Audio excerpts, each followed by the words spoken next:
Mais uma vez, saudando os irmãos com a graça e a paz de Jesus, também saudando aqueles que estão nos assistindo pela internet, que a boa palavra do Senhor alcance seu coração e a sua casa. Amém? Queridos, nós estaremos dando início à nossa campanha de missões mundiais no próximo domingo. Teremos um momento especial, um culto todo ele voltado para esta ênfase de missões mundiais. Nós estamos já no mês de março, que tradicionalmente nós usamos para a campanha de missões mundiais.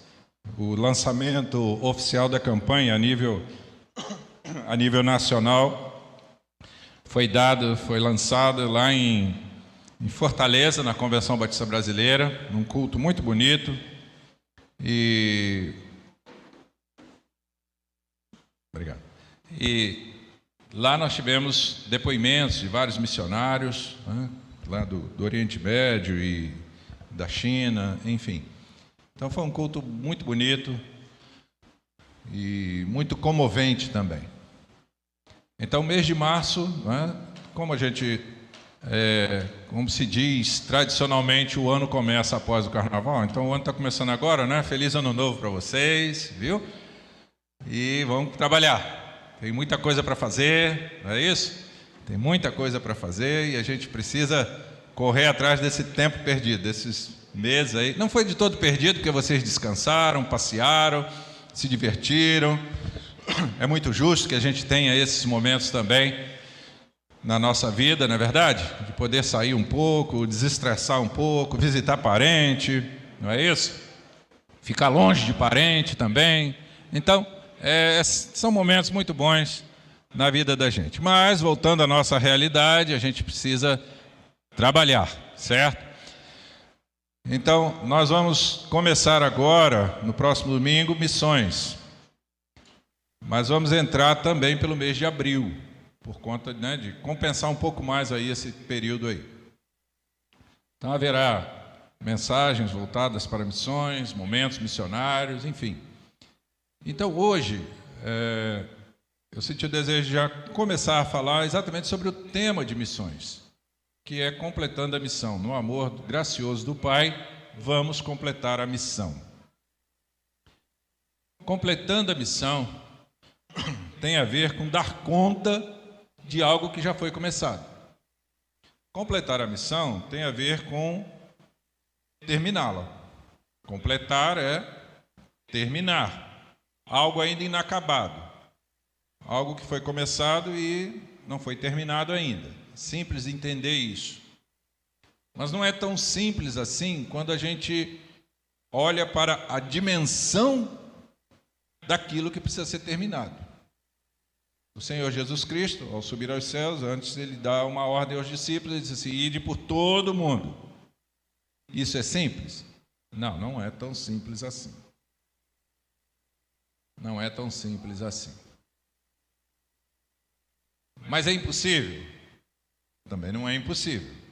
A palavra do Senhor vai dizer que para Ele não há nada impossível. Isso pode ser impossível aos olhos humanos. É caro viajar para o outro lado do mundo. É difícil mandar um missionário e sustentá-lo. Eu não sei falar aquela língua daquele país. Eu não conheço a cultura. Então, há vários impedimentos que a gente teria, ou a gente tem, para não fazer, para não completar. Mas todos esses impedimentos vão pouco a pouco sendo vencidos pela própria ação do Senhor na vida da gente e, em particular, na nossa denominação. Deus também tem usado várias outras agências missionárias para enviar missionários pelo mundo. Mas, em particular, nós temos a nossa Junta de Missões Mundiais. E nós temos, hoje, mais de 2.000 missionários espalhados pelo mundo. Isso é um fato que precisa ser assim, de grande relevância no nosso meio. Coisa até então inatingível, mas nós conseguimos. Com todas as dificuldades que você possa imaginar, espalhados pelo mundo. Guerras, mudança de moeda, né, de dinheiro, desvalorização do nosso dinheiro em face a outras moedas do mundo. Então, são muitas as dificuldades. Países de regime comunista muito fechados ao Evangelho, países da religião islâmica que são completamente fechados ao Evangelho. Tudo isso são grandes barreiras para impedir, ou para tentar impedir a obra de evangelização no mundo. Mas mesmo em meio a todas essas dificuldades, nós temos conseguido colocar missionários em diversos países, países completamente fechados, mas que já estão lá. E mais, temos conseguido também, com a graça de Deus, que missionários do próprio país estão surgindo. São pessoas convertidas daquele país que estão dentro do seu próprio país hoje como missionários. Onde os brasileiros não podem chegar, gente do próprio país está fazendo a obra. Para ver como que Deus mexe as coisas, né? Como que Deus move as coisas aí. Então, cabe a nós completar essa missão um dia iniciada por aqueles discípulos de Jesus.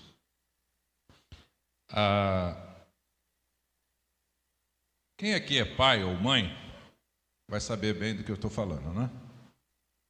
Quando você diz ao seu filho, quando você dá uma ordem ao seu filho qualquer, sei lá, uma menina ou menino, né? Vai lá, arruma o seu quarto. Passado 10 minutos, você volta lá, o quarto não está arrumado. Pai e mãe, qual é a sua reação? Diga para mim rápido. Hein?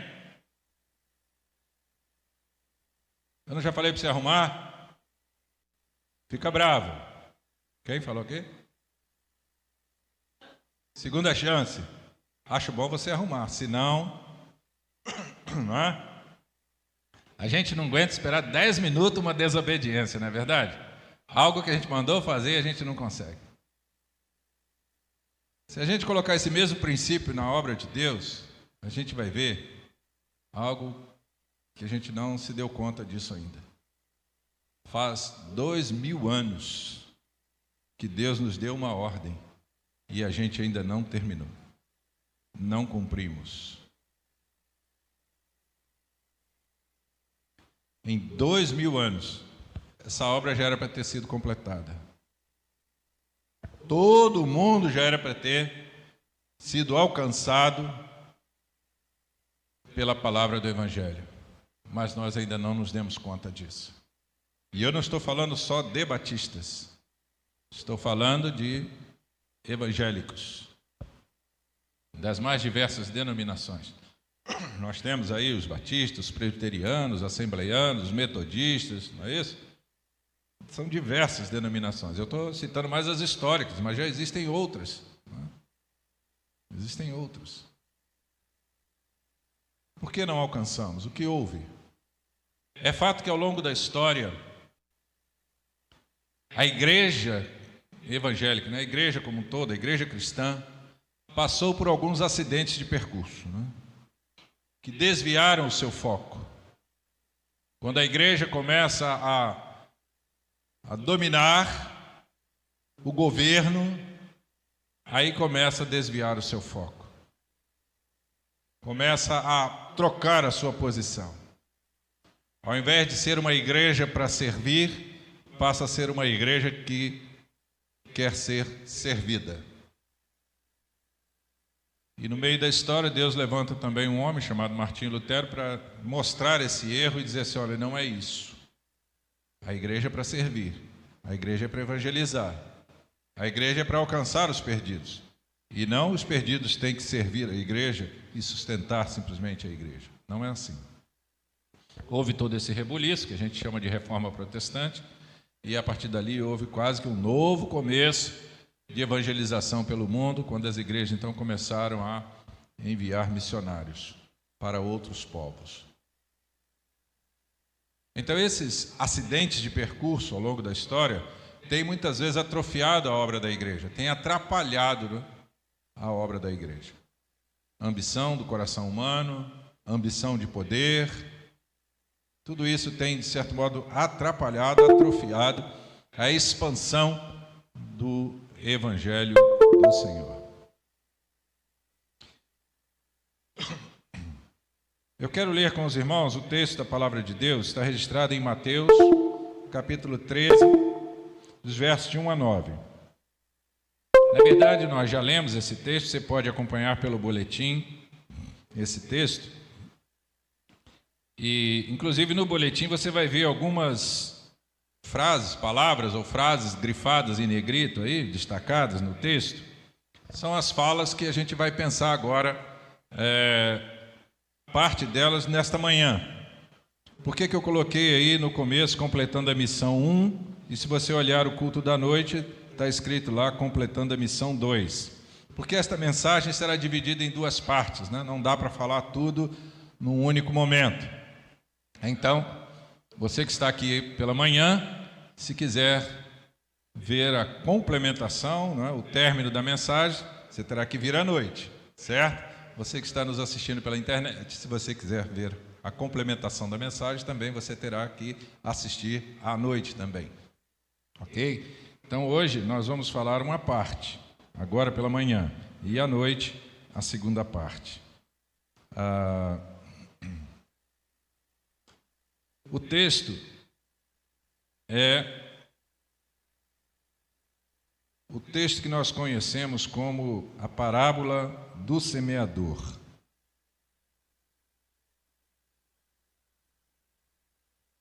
Era a maneira, como eu já disse semana passada, a maneira de Jesus se comunicar com as pessoas era falando por ilustrações. Ilustrações que estavam ao alcance deles. Não é? Ilustração que estavam no entendimento ou no dia a dia daquelas pessoas.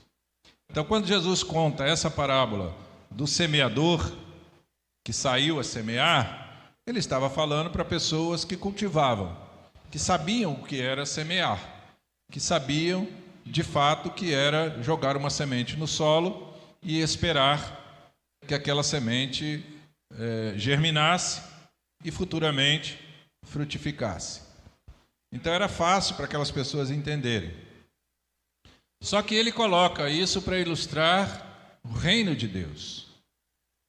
Ele coloca essa figura para ilustrar a semeadura da palavra de Deus.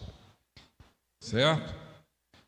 Então a primeira parte desta mensagem é espalhando a palavra. E aliás, eu quero que você preste atenção nessa palavra que está aí no boletim, espalhando, com S. Foi um erro meu de grafia.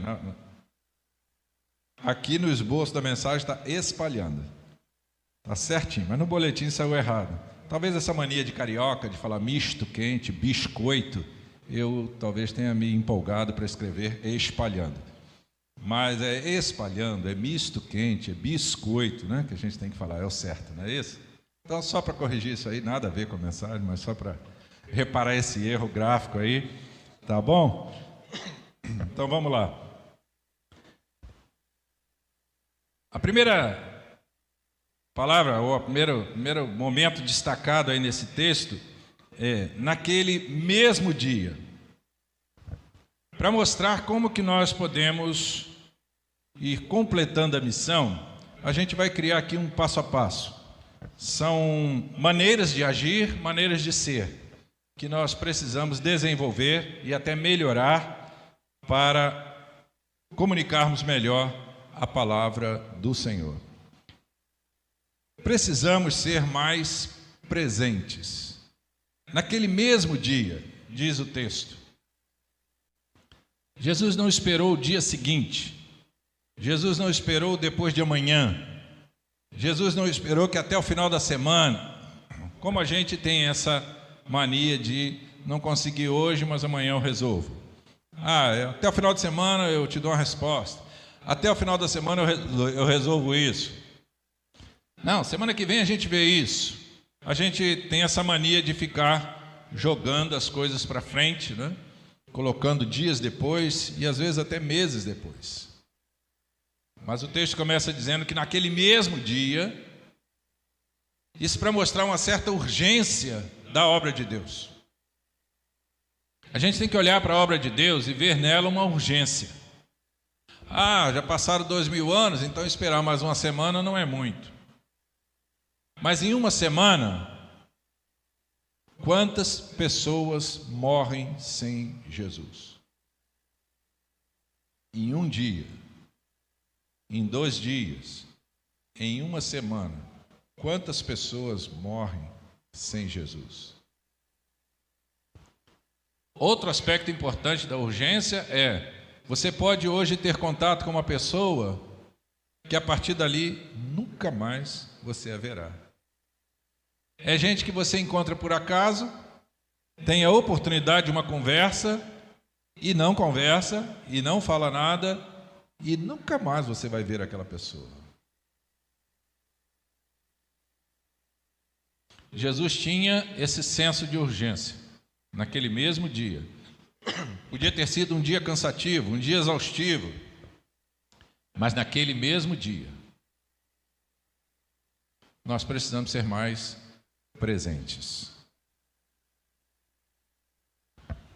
Naquele mesmo dia, Jesus saiu de casa. Assim como nós precisamos ser mais presentes, nós precisamos também ser mais ausentes. Há momentos de ficar e há momentos de sair. O escritor aos Eclesiastes, Salomão, diz que há um tempo determinado para todas as coisas. E ele começa a colocar os contrários, não é verdade? Há tempo de plantar, há tempo de colher, há tempo de viver, há tempo de morrer. Para tudo há um tempo determinado. Parece que Jesus nos dá essa imagem quando diz assim: há o tempo de ficar e há o tempo de sair. Há um tempo que você precisa ser presente. Presente dentro da sua casa, presente dentro da sua família, presente no seu hall de amigos. Mas há um momento que você precisa se ausentar, você precisa sair para encontrar uma realidade nova, para viver uma diferença, uma realidade nova, algo diferente, pessoas diferentes, conversas diferentes. Há um momento que você precisa sair, se mover, sair do lugar, sair da acomodação, sair do comodismo, para enfrentar uma realidade diferente. Então, assim como a gente precisa estar presente nas situações, ser ágeis para aproveitar as oportunidades, a gente também precisa aproveitar oportunidades saindo. E foi o que Jesus fez naquele mesmo dia, não é? Naquela mesma urgência, naquele mesmo senso de urgência. Jesus percebeu que era hora de sair e ele então sai para se assentar à beira-mar.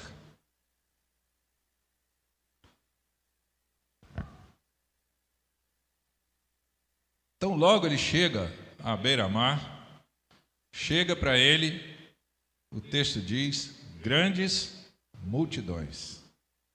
Grandes multidões. Quantas pessoas compõem uma multidão? Diz para mim.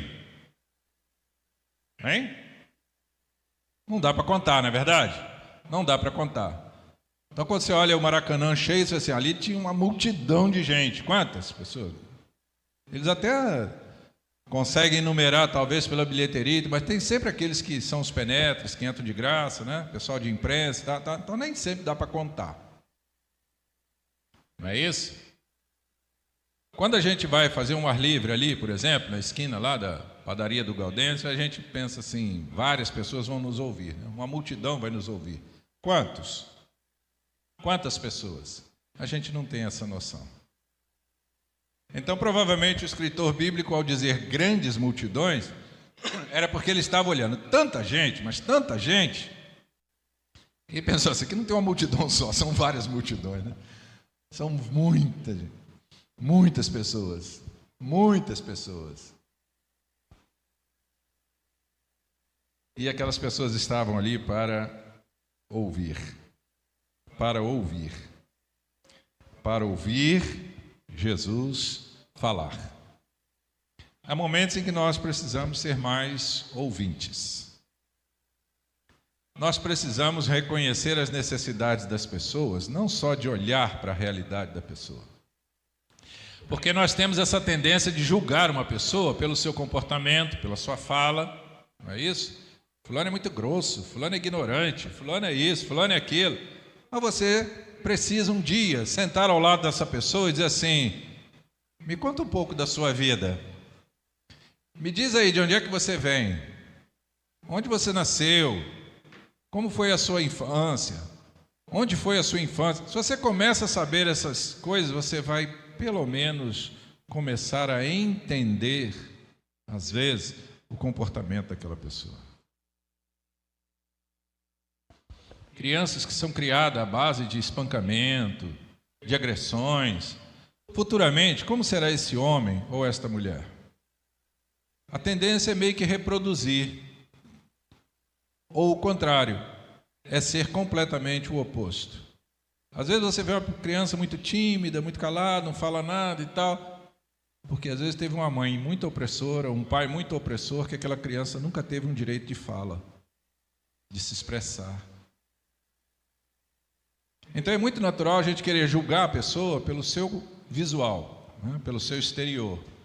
Mas a gente não conhecendo as pessoas, a gente nunca vai saber como elas são, do que elas precisam, o que elas sentem de fato, suas necessidades espirituais.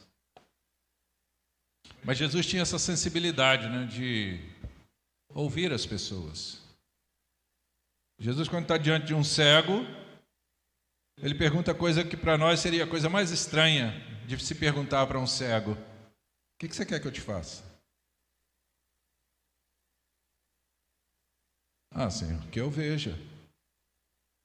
Então ali Jesus consegue descobrir a real necessidade daquele homem, o desejo que ardia no seu coração. Imagina, um homem que nunca tinha visto a luz do sol e dizer: que eu veja. É isso que nós precisamos, de certo modo, agir mais. É sentar ao lado das pessoas e ouvi-las. Eu sei que há muitos que não têm essa mínima paciência de ouvir uma pessoa. E às vezes ouvir e contar a mesma história. E contar de novo. E contar de novo. Eu tive, já disse isso aqui, né? Eu digo um privilégio, porque hoje eu olho para trás e vejo como foi bom. Durante algum tempo, meus avós moravam no mesmo quintal nosso. E de vez em quando me chamavam lá. Meu avô me chamava: Mauro, vem cá. Eu estou lembrando aqui, uma vez lá em Monte Verde, não sei o que, aí contava uma história lá da roça. De novo. Passado algum tempo, ele me chamava e contava uma história, uma vez lá em Monte Verde. E de novo. Eu podia muito bem dizer assim: ah, vô, você já me contou isso e tal, mas eu ficava com pena dele. Eu falei assim: meu avô acha que nunca me contou isso, mas ele contou ela de novo. E eu ouvia de novo. A gente vive dias tão corridos, a gente acha que não tem tempo para nada, muito menos para parar ao lado de uma pessoa, para ouvi-la e falar da sua vida. Esse tempo Jesus tinha. Esse tempo Jesus separava. Nós precisamos ser mais ouvintes. Ah, mas nós precisamos também ser mais falantes. Diz o texto aqui que eles se reuniram em volta dele. Ele entrou no barco e se assentou. E toda a multidão estava em pé na praia.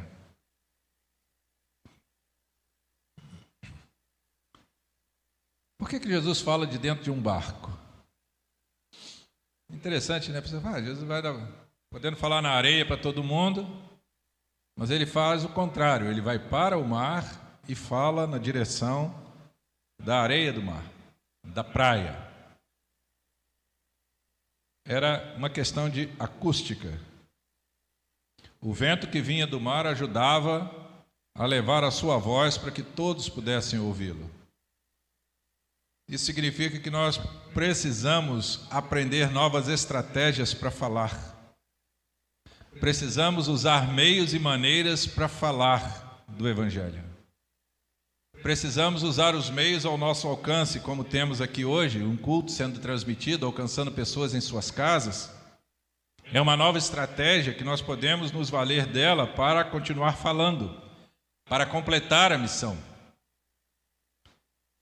Qualquer estratégia que você tenha, seja passar uma mensagem pelo WhatsApp, dar um telefonema para uma pessoa, fazer uma visita àquela pessoa, separar um momento lá no seu trabalho para compartilhar da palavra de Deus, se isso for permitido, que você possa fazer, são estratégias, são maneiras que Deus pode usar para levar a sua fala a alcançar o coração das pessoas. Nos tempos antigos,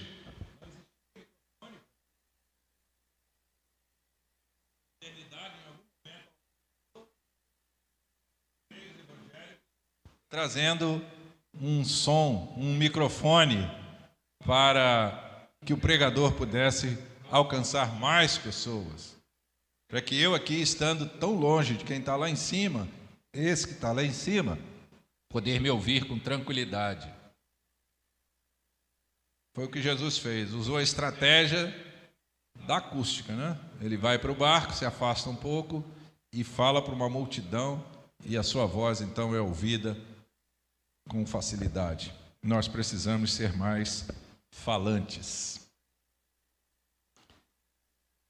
Precisamos falar um pouco mais, mas no momento certo. Não aquele falante que perturba, que incomoda, né? Que não sabe o limite. Não aquele falante que atrapalha a vida das pessoas. Não aquele falante que simplesmente incomoda, não é? Sim, porque há pessoas que são falantes que incomodam, não é verdade? Hein? Diz que lá no mundo islâmico existe um grupo radical chamado os xiitas. E às vezes a gente tem em meio aos crentes os chaatos, não é? Aqueles que incomodam, não é isso? Aqueles que perturba, quer botar um som alto para o vizinho escutar. Não, o vizinho tem que ouvir a mensagem, aí bota um som alto e a pessoa não está interessada naquele momento, quer descansar, a pessoa quer fazer algo diferente, mas o sujeito é chato. Não é esse tipo de falante que eu falo.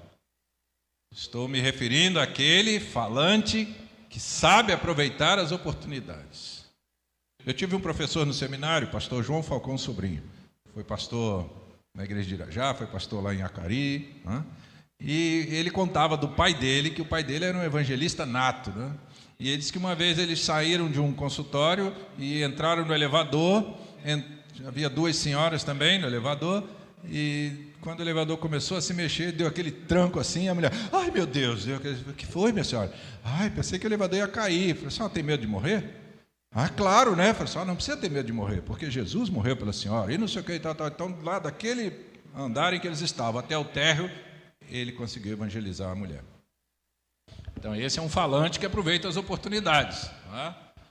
Se a mulher estivesse quieta, ele dissesse, vou falar do evangelho para a senhora, ela pode dizer assim, eu não quero ouvir. Pronto. As pessoas também não querem. Jesus passou por esses momentos também, em que ele teve de virar as costas, sair, porque as pessoas não queriam ouvi-lo. Jesus era um falante, mas era um falante que entendia quando não queria ser ouvido. Então, esse tipo de falante que eu falo, de aproveitar oportunidades, momentos certos, palavras certas, expressões certas, para falar do Evangelho de Jesus. Está dando para entender isso? Amém? Oh, que bom. Que bom. Jesus estava em pé e toda a multidão estava em pé na praia. E muitas coisas lhes falou por parábolas, dizendo, eis que um semeador saiu a semear. Nós precisamos, além de estar presentes e às vezes ser ausentes, e sermos ouvintes e às vezes falantes, precisamos também ser mais atraentes. Atraentes. Eu vou fazer uma pergunta aqui, você não precisa me responder, mas só para você pensar. Qual foi a última vez que você convidou um visitante, um amigo seu, para vir à igreja? Você consegue lembrar? Então, fica aí com a sua lembrança. Se não consegue lembrar, pior ainda, fica aí com a sua falta de lembrança. Mas qual foi a última vez que você convidou alguém e disse: vamos à igreja, vamos assistir um culto juntos? Eu venho aqui te buscar, eu venho aqui para te levar, eu vou com você, quero que você vá comigo. Qual foi esta última vez? Sabe, às vezes a gente não consegue ser atraente. E quando eu falo atraente, claro, não tem nada a ver com a nossa beleza, né? Nosso exterior, mas é com a nossa maneira de ser em relação às pessoas, como tratar as pessoas, como ser um bom vizinho, como ser um bom familiar, como ser alguém prestativo, alguém que cative uma atenção, alguém que chame para perto e não afaste. Eu fui membro da Igreja Batista em Juscelino, lá entre Nova Iguaçu e Mesquita. E lá havia um senhor que era um bom evangelista. Ele sempre levava pessoas à igreja. Sempre. Ele tinha uma facilidade de atrair pessoas. Mas do mesmo jeito que ele tinha facilidade para atrair pessoas, ele tinha facilidade para afastar pessoas. Porque era essa pessoa que convidava, que atraía, que levava uma pessoa à igreja, a pessoa se convertia, e lá pelas tantas, se a pessoa cometesse uma falha qualquer, mas ele vinha com uma dureza, com uma repreensão, que aquela pessoa às vezes se escandalizava e ia embora. No fundo, essa pessoa era atraente? Não, não era. Porque se fosse exatamente, ela ajudaria aquela pessoa a permanecer e não colocar para fora. E nessa época que eu era membro lá, né, era uma época em que viver a vida da igreja era algo rigoroso. Em termos de comportamentos, em termos de roupa. O negócio era sério. Uma vez o nosso coro foi cantar numa outra igreja, e chegando lá, algumas meninas estavam de calça comprida.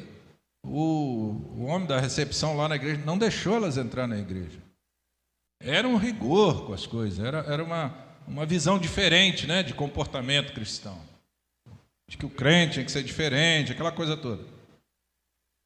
Então aquele homem tinha essa facilidade de atrair, de levar pessoas para a igreja. Mas ao mesmo tempo ele tinha a mesma facilidade de colocar para fora. Você tem essa facilidade de conversar com pessoas? Aproveite isso. Você tem essa oportunidade de convidar as pessoas? Aproveite isso. De trazer pessoas para dentro. Mas se você tem a facilidade de colocar a pessoa para fora, por favor, não aproveite isso. Não haja desta maneira. Ele saiu porque quis sair. Não, saiu porque você botou ele para fora. Não, eu só falei isso assim, só falou, mas ofendeu. Só falou, mas agrediu. Só falou, mas magoou.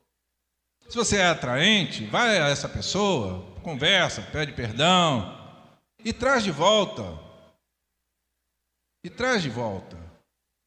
E Jesus dá esse exemplo quando ele diz assim: se teu irmão pecar, o que ele diz? Vai a ele. Se ele te ouvir, você ganhou o seu irmão. Olha que bênção. Mas se ele não te ouvir, o que é para fazer? Por favor, fala aí. Hein? Vai de novo e leva 2 testemunhas. Gente que ouviu junto, gente que viu a cena, que viu o fato, conversa de novo com essa pessoa. Se ele te ouvir, ganhou o seu irmão. Mas e se não ouvir? Bom, aí você considera ele o quê? Como um gentio, como um pagão. É exatamente nesse ponto que a gente às vezes torce um pouco o texto. Quando a gente diz assim, considera-o como gentio, como pagão, é para quê? Exclui. Não é isso. Como é que a gente trata um gentio, um pagão, um não crente aí fora? Como é que a gente trata ele? Dá atenção para trazer de volta, vai lá, evangeliza, gasta tempo, entrega um folheto, lê a Bíblia, vai na casa, a gente gasta tempo com essa pessoa. É isso que Jesus estava falando. Começa tudo de novo. Você foi sozinho, ele não ouviu. Você foi com mais pessoas, ele não te ouviu. Então está na hora de começar tudo de novo. Começa a evangelizar de novo essa pessoa. Ela precisa entender o evangelho novamente. Mas não escorraçar, botar para fora e tchau, foi um prazer, até mais, foi bom enquanto durou. Não é isso. Nós precisamos ser atraentes em manter, em segurar pessoas, em mantê-las aqui. Depois você pode ler com calma também o que eu escrevi no editorial do boletim sobre reconciliação. Como nós precisamos disso, meus irmãos. Como nós precisamos reatar laços, rever os nossos posicionamentos, rever a nossa maneira de lidar com as pessoas. Pode ser que de alguma maneira a gente esteja mais afastando do que atraindo. E isso não é bom. Não é assim que o evangelho funciona. Não é assim que a igreja deve funcionar. Não é esta a forma de... a melhor forma que nós vamos usar para completar a missão. Afastando pessoas. Nós vamos completar a nossa missão atraindo pessoas, trazendo-as para perto. Falando do amor da graça de Deus. Que adianta a gente falar do amor da graça de Deus se a gente não faz isso na direção das pessoas? Como nós precisamos desta atração, deste trazer de volta, desta reconciliação. Viver o gracioso amor de Deus é viver a reconciliação. Eu escrevo aqui, Deus diz, o apóstolo Paulo diz que Deus nos deu a mensagem e o ministério da reconciliação. Não só entre nós, mas reconciliar as pessoas com Deus, a criatura com o Criador. Como nós precisamos disso. E eu gostaria de terminar esta primeira parte da mensagem deixando este alerta para nós, para a igreja, para cada um de nós que aqui está, para você que está nos assistindo. Esse alerta para completar a missão, nós precisamos nos aproveitar de meios, maneiras e oportunidades para espalhar a palavra de Deus. O espalhar a palavra de Deus pode ser basicamente falando, mas pode ser também atraindo pessoas, ouvindo pessoas, parando para dar atenção às pessoas. Nós precisamos agir com inteligência, aproveitando todas as oportunidades que temos, todos os meios, e parar de ficar pensando no só. Eu só tenho isso, eu só sei fazer isso. Não, eu só consigo... Não, você pode conseguir muito mais. Se no seu coração houver esse desejo de ser usado por Deus, se você se permitir ser usado por Deus, então pode estar certo. Deus tem algo muito extraordinário para realizar na sua vida. Onde quer que você esteja, quem quer que você seja, o que quer que você faça, Deus tem algo extraordinário. Você vê com um simples gesto de Jesus entrar num barco e falar à multidão, foi um ato de inteligência, né? De aproveitar a oportunidade. Ele podia muito bem se assentar à beira-mar e dizer assim, estou cansado, vim aqui para ver o pôr do sol. Vim aqui para descansar. Pedro, Tiago, João, manda essa multidão embora. Não aguento mais. Mas não foi nada disso que ele fez. Naquele mesmo dia, Jesus falou a uma multidão inteira, de uma forma inteligente e atraente. Vamos orar? Convido você a se colocar em pé. E nesta oração, meu querido, minha querida, eu sugiro que você converse com Deus e que você peça dele o seguinte: peça como aquele cego que se encontrou com Jesus, dizer assim: Senhor, eu quero ver. Então, nessa oração, eu sugiro que você fale com Deus e diga assim: Senhor, abre os meus olhos para eu ver o que eu não estou vendo, as oportunidades que eu não estou conseguindo perceber, as pessoas que estão à minha volta e que eu poderia estar falando, atraindo e não estou sabendo fazer. Abre os meus olhos para eu poder enxergar a realidade que está à minha volta, as pessoas que estão à minha volta e que eu poderia estar fazendo alguma coisa, mas eu não estou sabendo. Eu ainda nem comecei. Ou então você pode orar e dizer assim: Deus, eu já tenho feito tanto, mas pode ser que eu esteja fazendo de forma errada, improdutiva. Então que o Senhor abra os meus olhos para eu ver outras maneiras de fazer o que eu já estou fazendo, de chegar às pessoas a quem eu já tenho falado novamente, mas de uma maneira diferente, de uma maneira que eu consiga, de uma maneira que me ouçam, de uma maneira em que eles me vejam atraente, como um bom amigo, uma boa amiga, um bom vizinho, um familiar querido. Fale com Deus e peça ajuda a Ele, peça direção a Ele. Deus nosso Pai, Deus, nós te agradecemos, Pai, porque a Tua palavra nos desperta nesta manhã a novas maneiras, práticas e oportunidades para dar continuidade a esta missão que um dia o Senhor nos confiou: espalhar a Tua palavra,